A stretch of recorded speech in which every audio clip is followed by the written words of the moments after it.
Hi,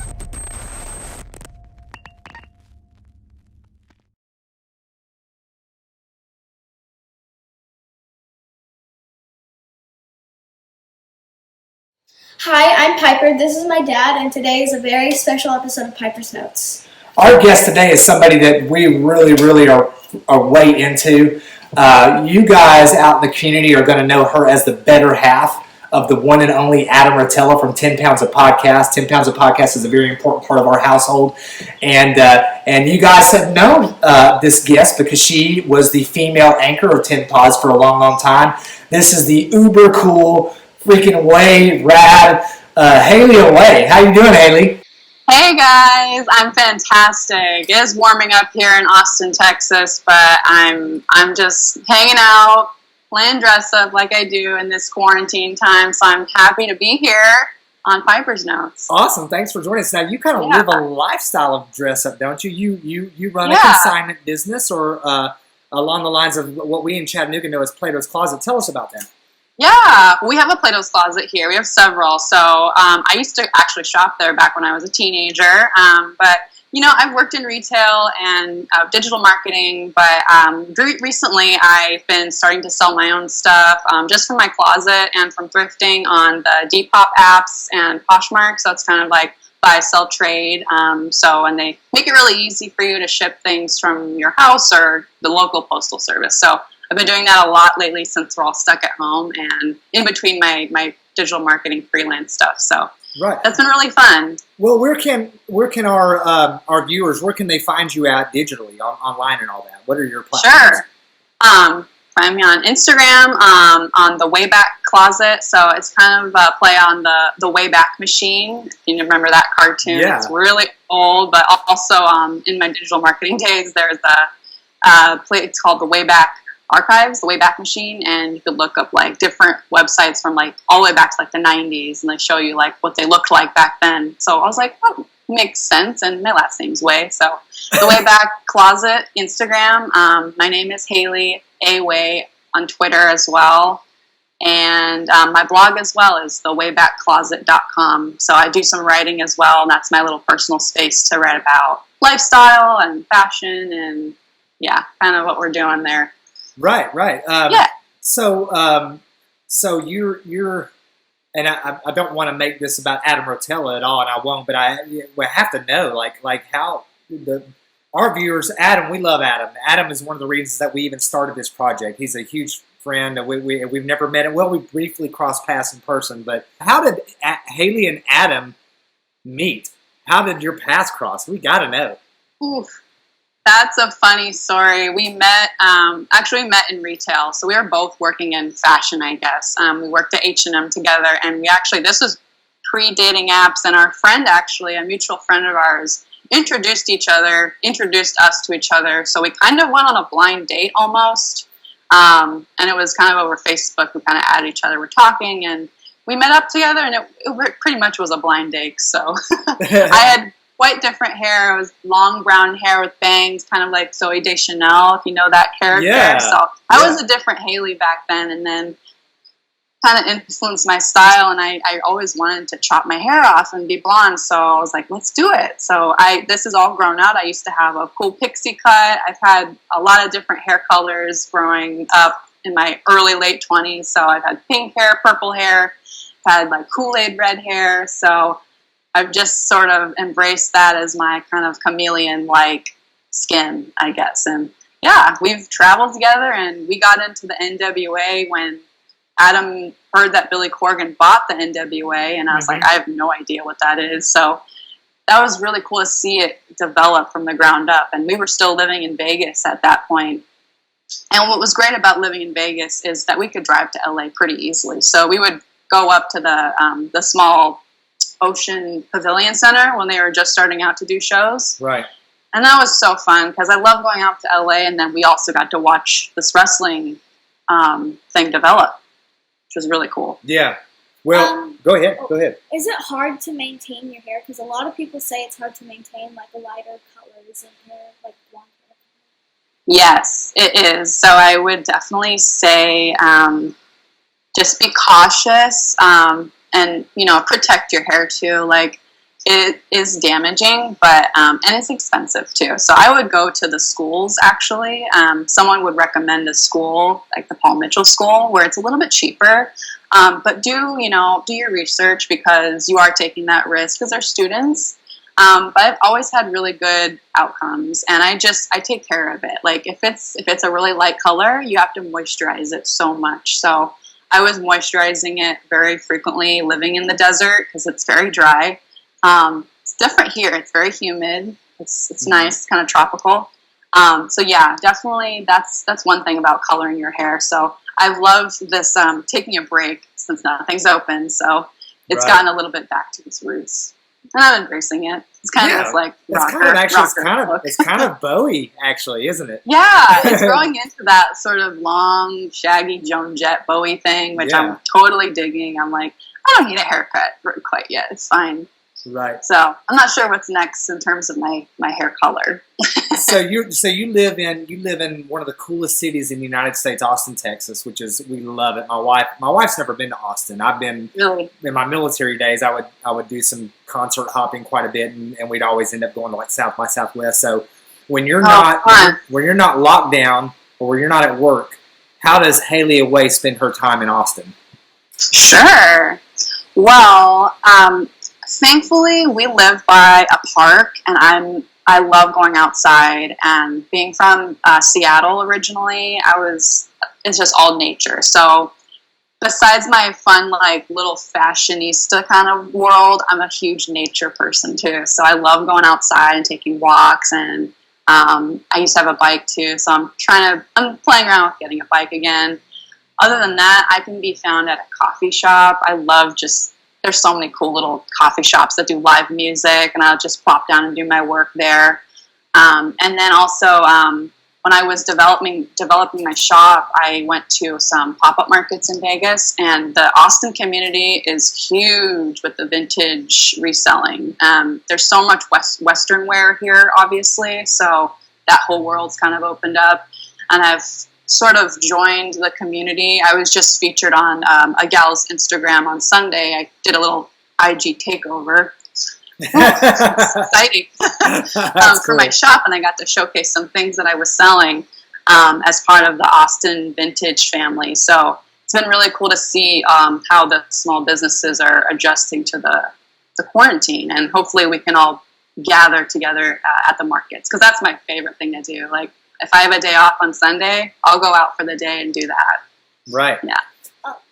No, this is your show. Okay, go ahead. Do you ever get noticed on the streets or anything?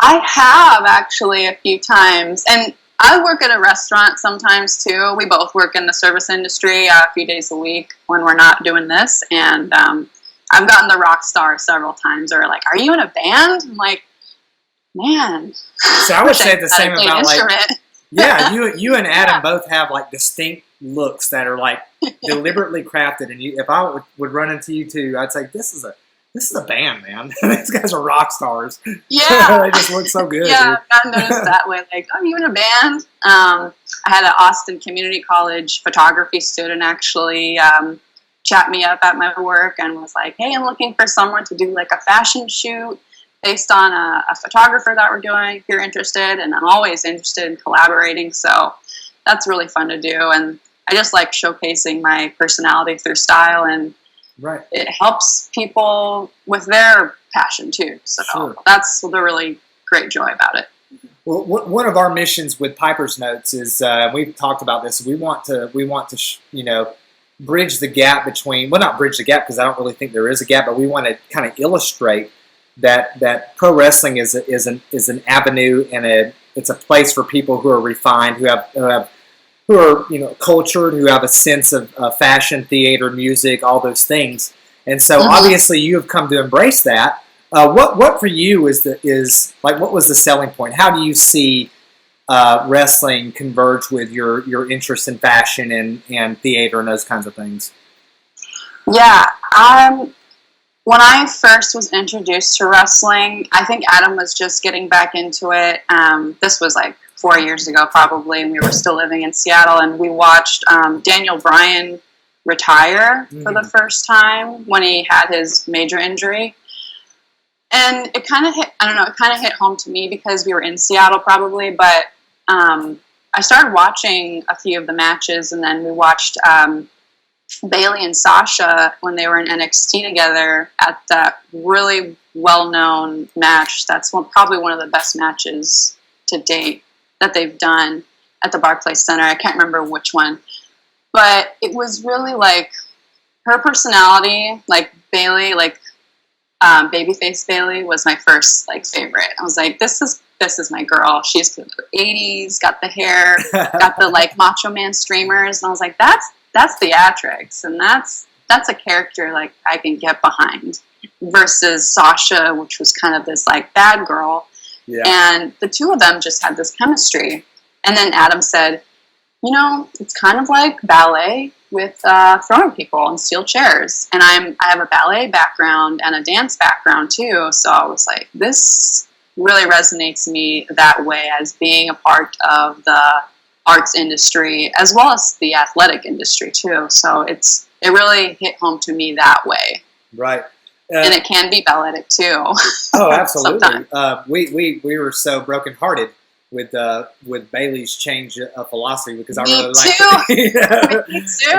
My girls are like, man, you know, I want a hug, and that's not a thing anymore. No more hugs, yeah. So looking at like the NWA women's division, which we think, and we are, you know, nobody's objective. We're not objective. I think the NWA is the best thing, and I want to see the best in it. But I really think like our women's division is the most vibrant of any in the world.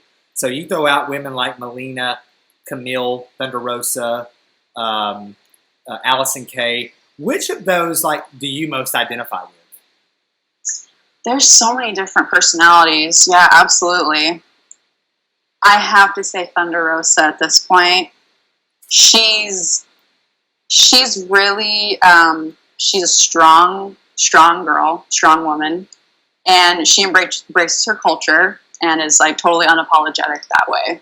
Right. It's loud, and she's athletic. I've been watching some of her YouTube videos during this quarantine too, like her workout stuff and her going to the Alamo, and it's like, I love learning about the backstory too. And Camille as well. Like Camille on the other side, she's kind of this like Xena warrior princess too. So she's got this just crazy personality. But I love Thunder Rosa. She's been a great partner in this with Adam's working stuff.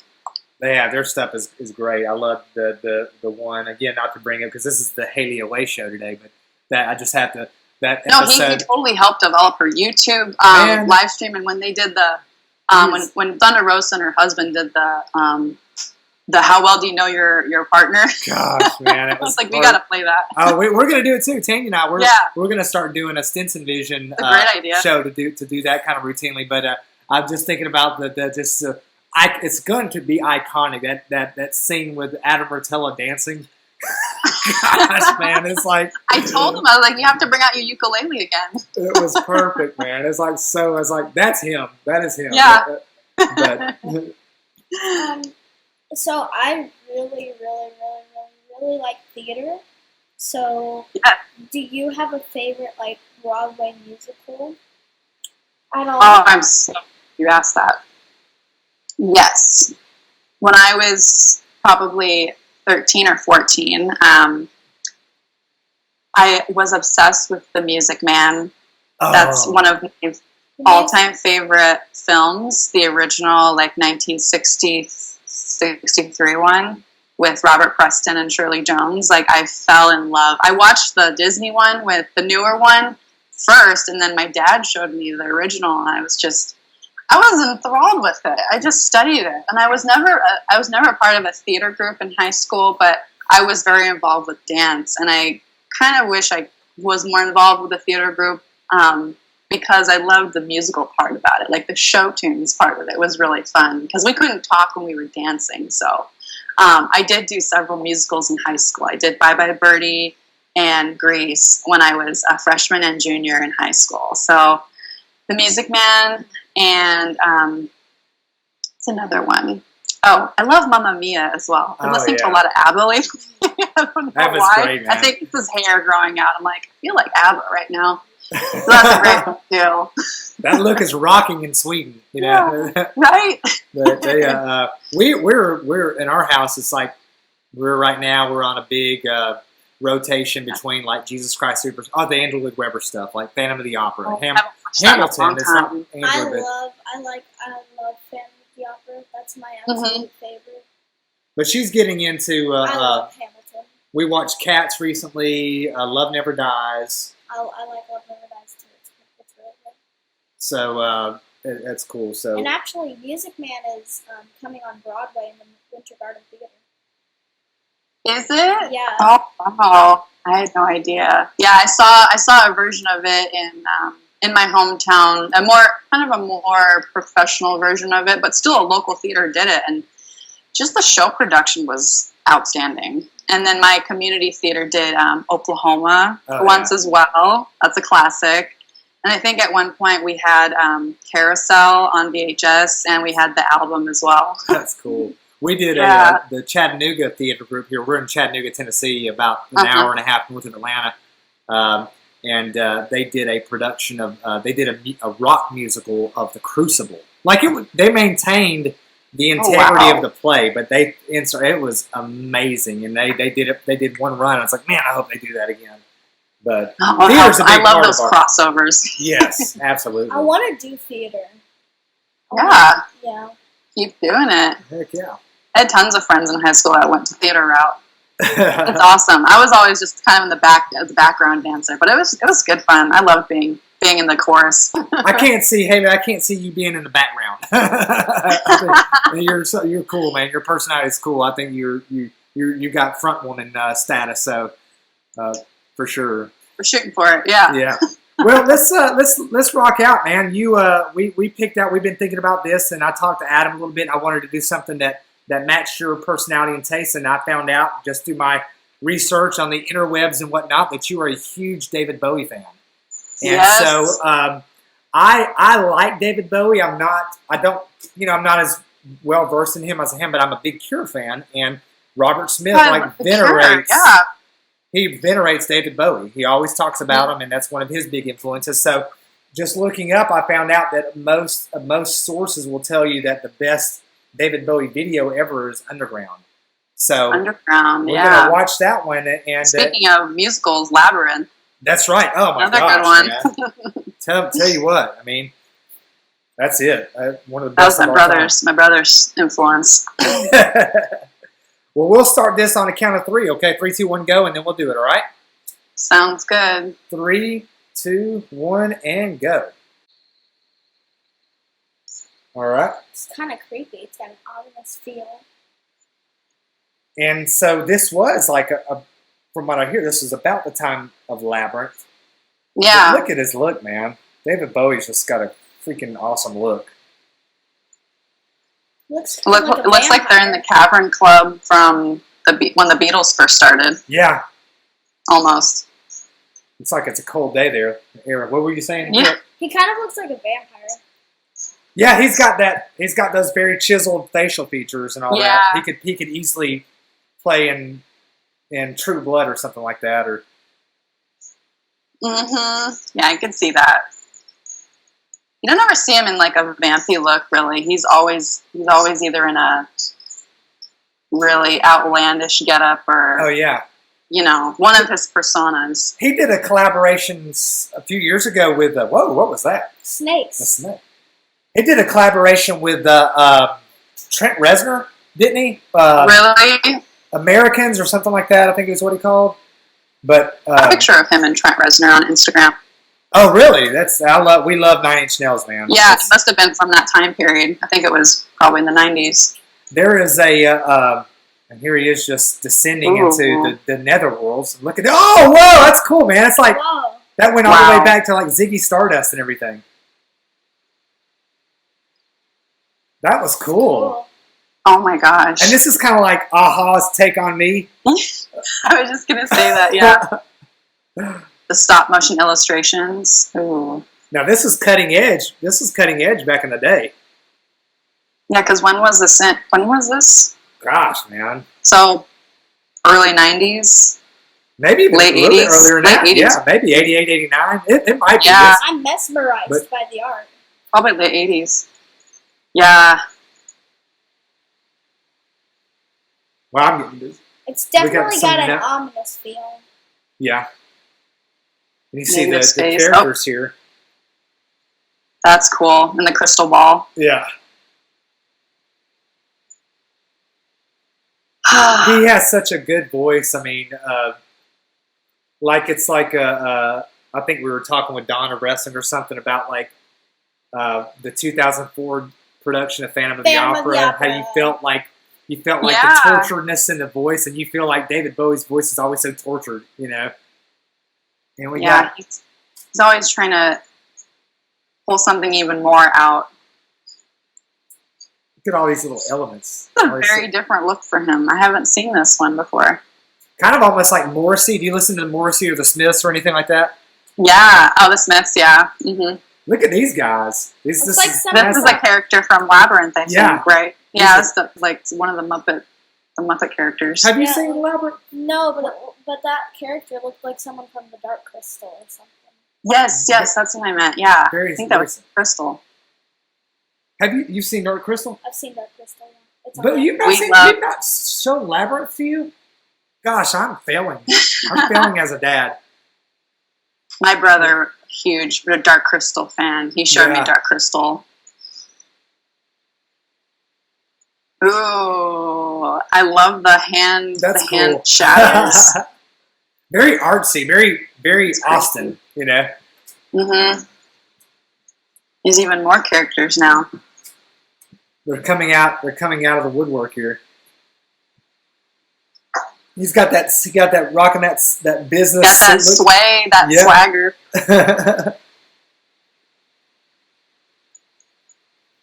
I have to go back and rewatch The Dark Crystal. It's been a long time since I've seen it.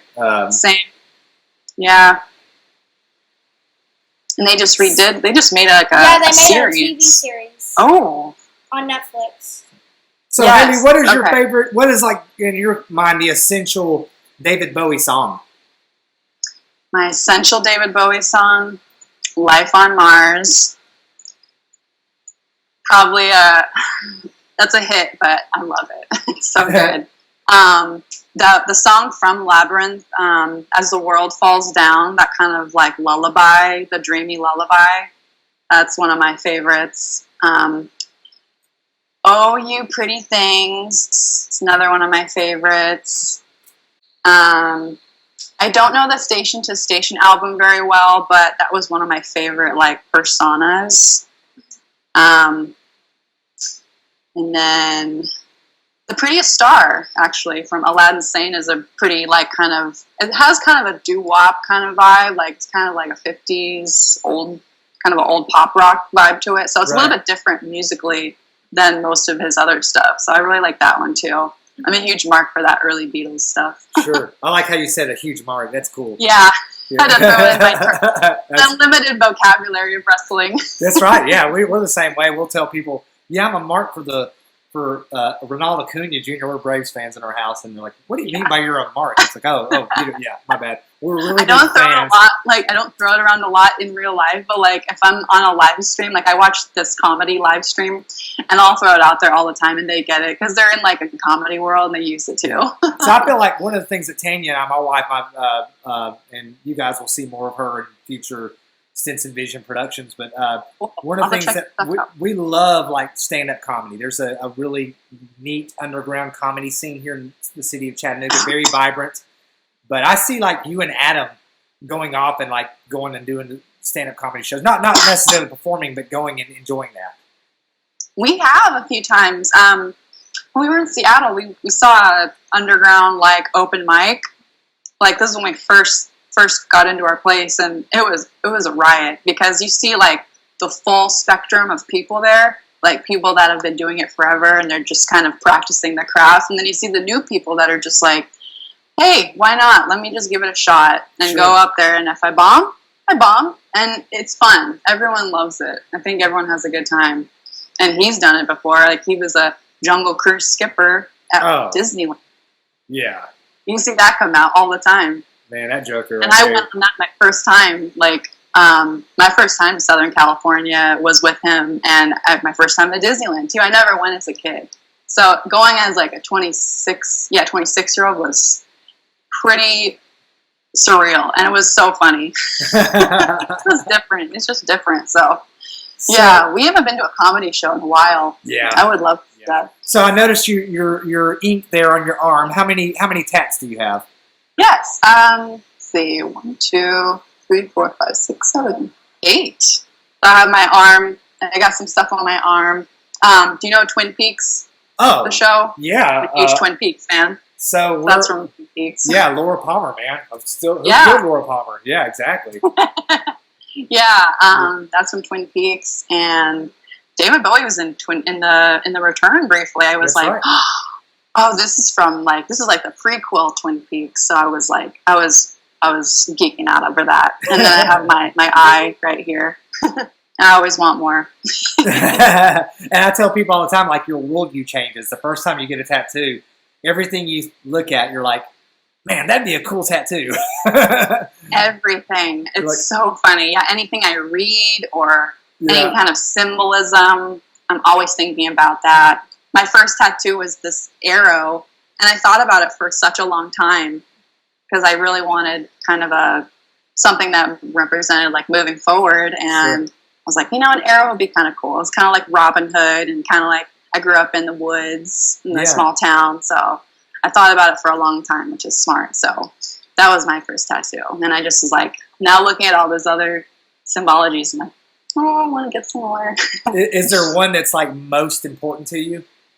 Most important? I don't know. I would say my first one is the most important, and then my Harry Potter tattoo is always going to be close to my heart. I'm a huge Harry Potter fan. Yeah, that's awesome. That's always going to be in my childhood. They have a Harry Potter musical. Are you serious? I'm serious. Is it the Cursed So I read Child. The Cursed Child, the play. The Cursed Child. Are they going to make it into a musical? It is, yeah. Oh, yeah, it is a musical. We didn't see it, but we saw the building. There's like a nest, and it has a kid in it. Do you have a guilty pleasure in music? Guilty pleasure in music? Yes, of course I do. So I generally go towards, so my rotation is pretty spread out. I love indie rock, but my guilty pleasure is going to be some pop music. I like One Direction. I actually saw them in Seattle by chance. My neighbor had a ticket, and they were playing at the CenturyLink Field. And I was like, I can't pass this up. It's so fun. So that was one of my guilty pleasures. And what's another one? Like I said, I've been listening to ABBA lately. I love just like really annoying 80s music. Like any 80s hits. Sign me up. I have a One Direction necklace I got from my sister. I don't really like One Direction. So if I ever see you, I'll just hand it to you. Yeah, show me. Yeah, I saw them in 2015. It was so weirdly by chance, and this wasn't like when they first started, but they were doing a tour. And it was just the 4 of them. So originally it was 5, but now there was just 4 of them. Now they're not even together. But I was like, I can't pass this up. So cool. Went and saw them, and it was a huge crowd of girls, obviously, and guys, some guys. But yeah, I drug Adam with me, and he was like, what is this? It's like, is this what you're crushing on now? That's funny. Yeah, so it's one of my favorites. Trying to think if there's anything else. Oh, I actually like, occasionally I like Japanese pop music. So I was a big Sailor Moon K-pop? fan J-pop. growing up. J-pop. Yeah. J-pop, yeah. And Adam actually asked me, I was listening to ABBA in the bathroom the other day, getting ready. He couldn't hear the lyrics. He was like, is this that K-pop? Like, nope. It's all in English. That's funny. Yeah, I used to listen to some Japanese pop music. That's cool. Well, Hailey, we thank you for spending time with us. We know you guys are like uber busy and everything, and but we enjoy getting to know you, and I think that we really love to see you on 10 Pounds More. We want more Hailey. And, everyone says more Hailey. You hear that?